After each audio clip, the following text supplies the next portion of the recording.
नमस्कार। आज का वीडियो उन सभी विद्यार्थियों शोधार्थियों के लिए है जो परेशान हैं पिछले 5-6 दिनों से।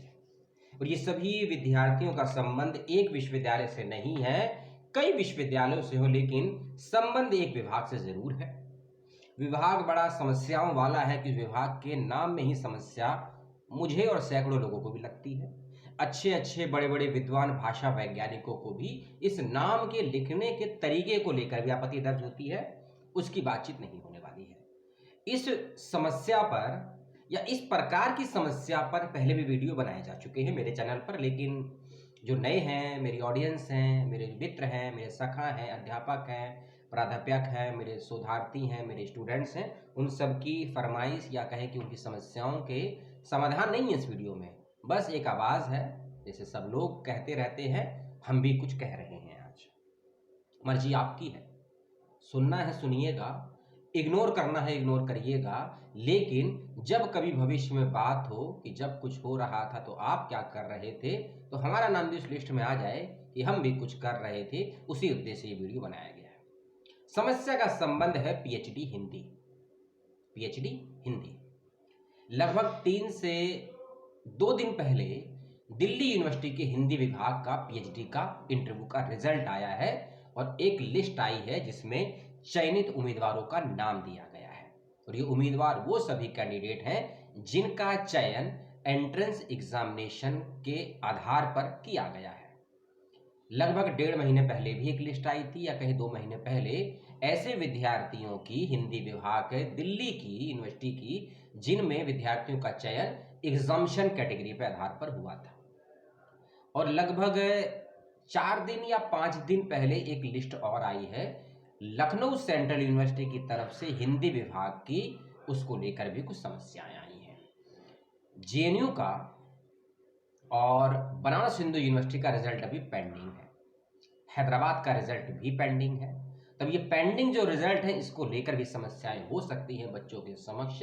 कैसी समस्याएं आएंगी उसकी भी बात करेंगे, समस्याएं क्यों पैदा हुई उसकी भी आपसे बातचीत करेंगे, और समस्याओं का संभावित समाधान हो क्या सकता है उसकी भी बातचीत करेंगे। मैं समाधान दे दूंगा, इतनी ना ही मेरे में क्षमताएं हैं, ना ही इतने साधन है मेरे पास। फिर से मैं कह देता हूं, बहुत लोग कहते हैं, उन बहुतों में से केवल एक मैं हूं, आपकी बातों को रखने का एक माध्यम। पहली बात, कई लोगों ने वीडियो बनाए, कई व्हाट्सएप पे ग्रुप बनाए, फेसबुक पे ग्रुप बनाए, मेरे कुछ स्टूडेंट्स ने, मेरे कुछ कलीग्स प्राध्यापकों ने, मेरे रिसर्चर स्टूडेंट्स ने मुझे भी समस्याएं बताई। मुझे समस्या लगी नहीं है, क्योंकि ये समस्याएं मैं पिछले 4-5 सालों से देख रहा हूं भारत के सैकड़ों विश्वविद्यालयों में। बोलते हैं, सुनते कम है लोग, और जो सुनते हैं वो आगे किसी को समझाने के लायक नहीं रहते, क्योंकि हम तब तक कुछ नहीं सोचते हैं जब तक अपने पर नहीं आती या अपनी नहीं आती। ये समस्या है ह्यूमन की, सभी ह्यूमंस की नहीं है, कुछ ह्यूमंस की है। विरोध करेंगे, प्रदर्शन करेंगे, लेकिन हम दूसरे के प्रदर्शन विरोध में तब तक शामिल नहीं होना अपना कर्तव्य समझते हैं जब तक वो समस्या अपनी ना हो या अपनों की ना हो।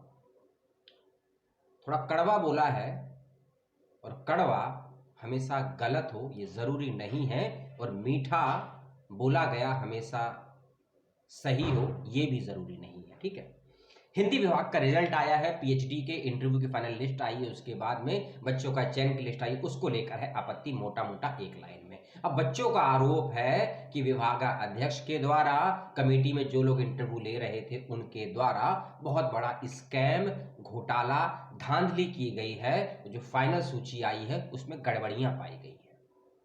एक सवाल है पहले तो मेरा कि जो भी विद्यार्थी शोधार्थी इसका विरोध कर रहे हैं वो ये मत समझिएगा कि मैंने भी कहीं फॉर्म भरा था कि नहीं, क्या मेरा भी कहीं सिलेक्शन हुआ है कि नहीं। मैं इस पीएचडी के खेल से, पढ़ने पढ़ाने के इस षड्यंत्र से बहुत दूर पहले ही हो चुका हूं। अब अपना छोटा सा काम करते हैं, छोटी सी कोचिंग चलाते हैं, छोटा सा यूट्यूब चलाते हैं, दाल रोटी का पैसा मिल जाता है, क्योंकि इज्जत से और नीति नियमों से समझौता करने वाला डचकंटी है नहीं, यानी कि मैं तो उस राजनीति से दूर नहीं है, लेकिन उसमें उलझे हुए भी नहीं है। इसलिए ना ही मैंने कभी फॉर्म भरा पीएचडी का, और ना ही मेरा कहीं पीएचडी चला। लेकिन हाँ, पीएचडी के बच्चों को गाइडेंस मैं जरूर दे देता हूं थोड़ा बहुत।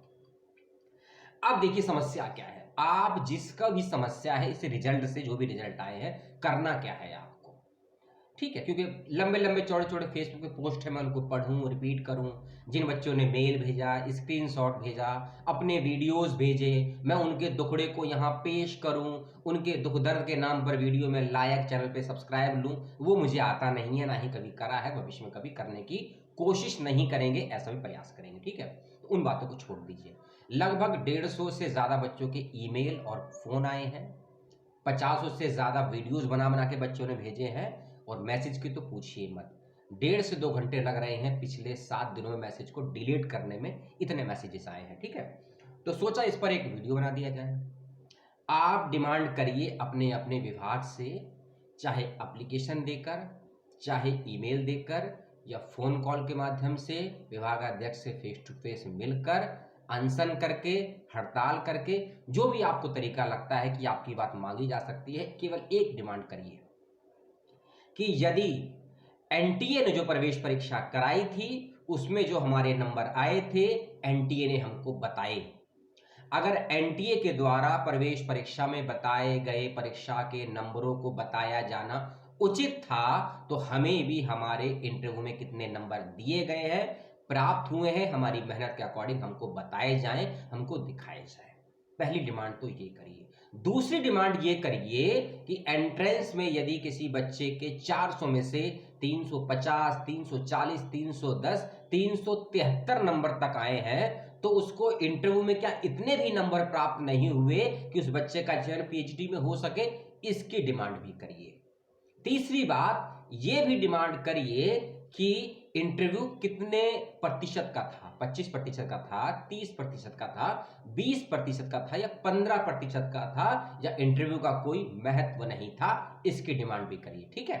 एक और बात, जिन जिन बच्चों का चयन हुआ है उनको साथ लीजिए, उनको भी ये समझाइए कि आपका यदि या आपके यदि 400 में से 240, 250, 270 नंबर आए हैं और हमसे कम आए हैं, तो इंटरव्यू में आपने ऐसे कितने नंबर ले लिए कि आपका चयन हो गया, हमारा नहीं हो पाया।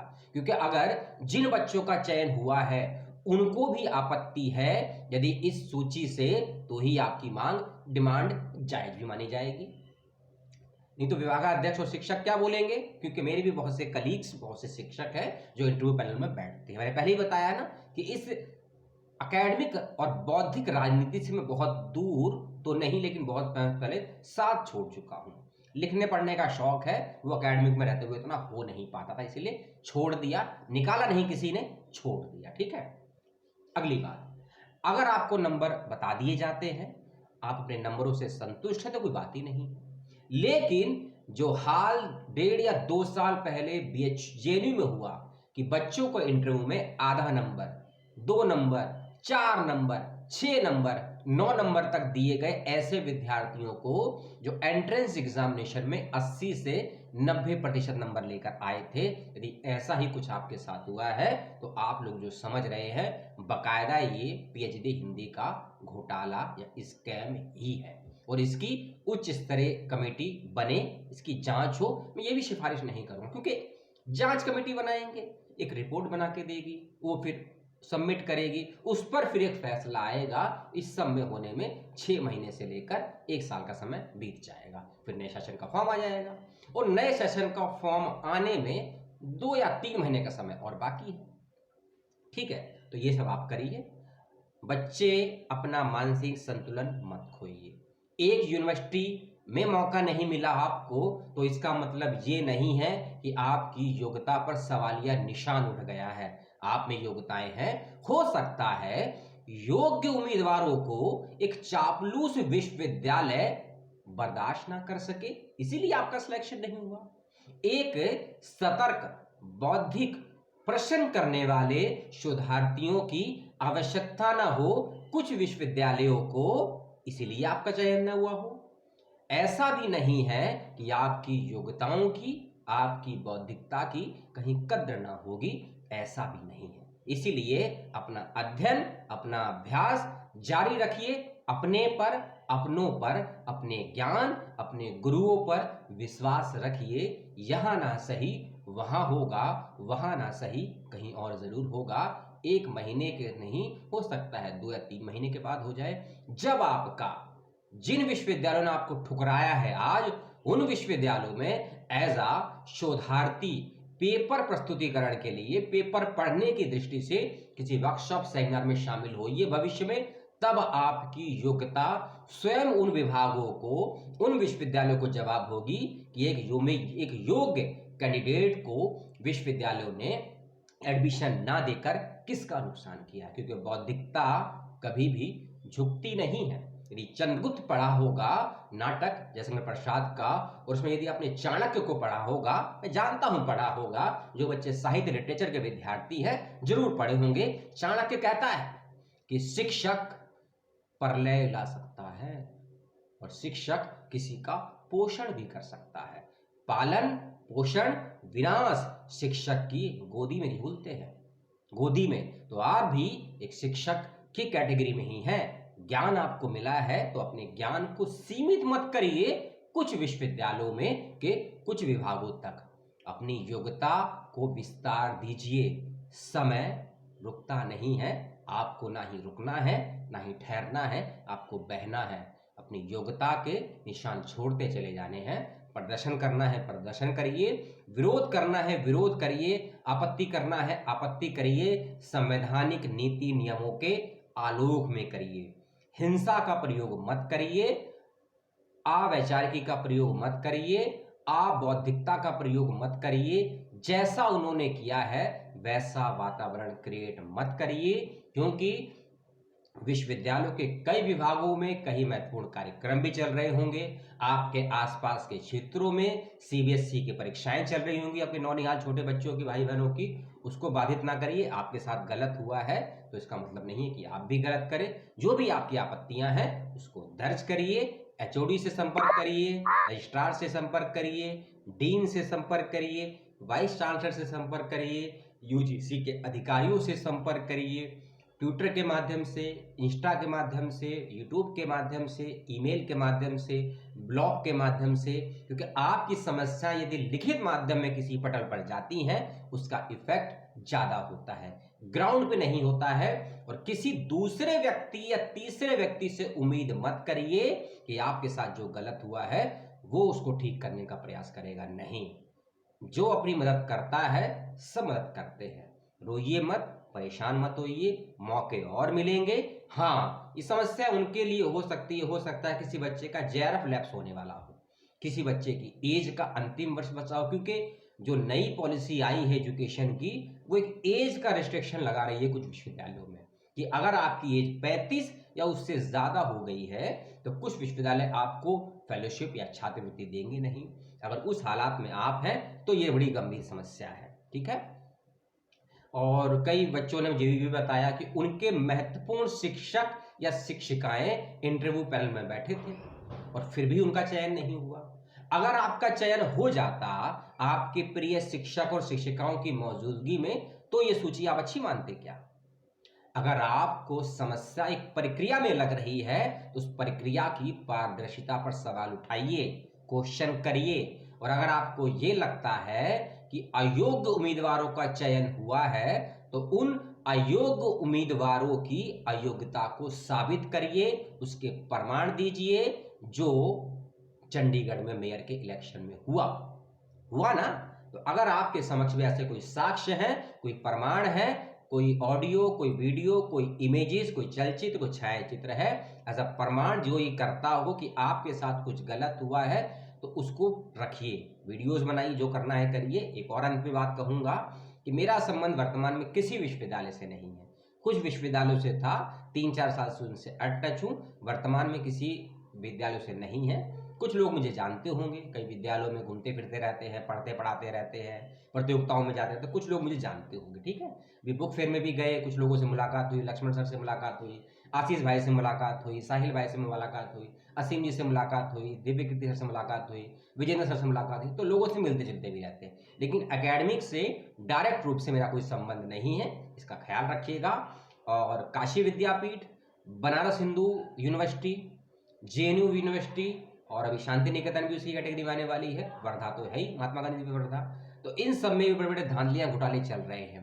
वर्धा तो अपने चरम पर है इस समय। आप सभी जानते हैं वर्धा विश्वविद्यालय में पिछले 7-8 महीनों से क्या हो रहा है। जब से पुराने कुलपति का ट्रांसफर या तबादला या रद्दीकरण हुआ है तब से मामले बेहद गंभीर है, उसको लेकर बड़ी कोई चर्चाएं नहीं है। अगर विद्यार्थी हैं आप तो अपने नहीं दूसरों के प्रदर्शन, दूसरों की समस्याओं में भी शामिल होने की जद्दोजहद करिए। चाहे पेपर लीक का मामला हो, यूपी पुलिस का मामला हो, आरओ या एआरओ का मामला हो, प्रवेश परीक्षाएं समय पर नहीं हो रही है चाहे उनका मामला हो, प्रवेश परीक्षाओं का रिजल्ट समय पर नहीं आ रहा है चाहे उसका मामला हो, यूजीसी और सीएसआईआर में जो धांधलेबाजियां हो रही हैं चाहे उसका मामला हो। अगर अपने आप को आप विद्यार्थी कैटेगरी में रखते हैं या रखती हैं, चिंतन करिए जरूर, लेकिन चिंतन में चिंता को भी शामिल करिए। अगर आप दूसरों की चिंताओं से अपने आप को चिंतन मुक्त कर लेंगे तो आपकी चिंता से भी दूसरों को फर्क नहीं पड़ने वाला। और अगर आप इंसान मानते हैं तो फर्क पड़ना चाहिए। इस बात का ख्याल रखिए। अपने सवाल, अपने डाउट, अपनी जिज्ञासाएं, अपनी शंकाएं, अपनी परेशानियां, अपनी उलझनें, अपने द्वंद्व, अपने कॉन्फ्लिक्ट और आपकी जो भी समस्याएं हैं आपको लगता है कमेंट बॉक्स में या ईमेल के माध्यम से मुझे भेजनी चाहिए, भेज दीजिएगा। कोई ऐसा सवाल है जो आपको कमेंट बॉक्स में पूछने में समस्या हो, पर्सनली मुझे ईमेल या फेसबुक पर भी भेज सकते हैं। ना जाने किस से किस मोड़ पे दिल्ली विश्वविद्यालय में कहाँ मुलाकात हो जाए कोई नहीं जानता। तब तक के लिए अपनों का ध्यान रखिएगा। परिवार, प्रकृति, पुस्तकों, शिक्षकों, संविधान के सम्मत कार्य करिए। नमस्कार, जय हिंद, दुआ सलाम।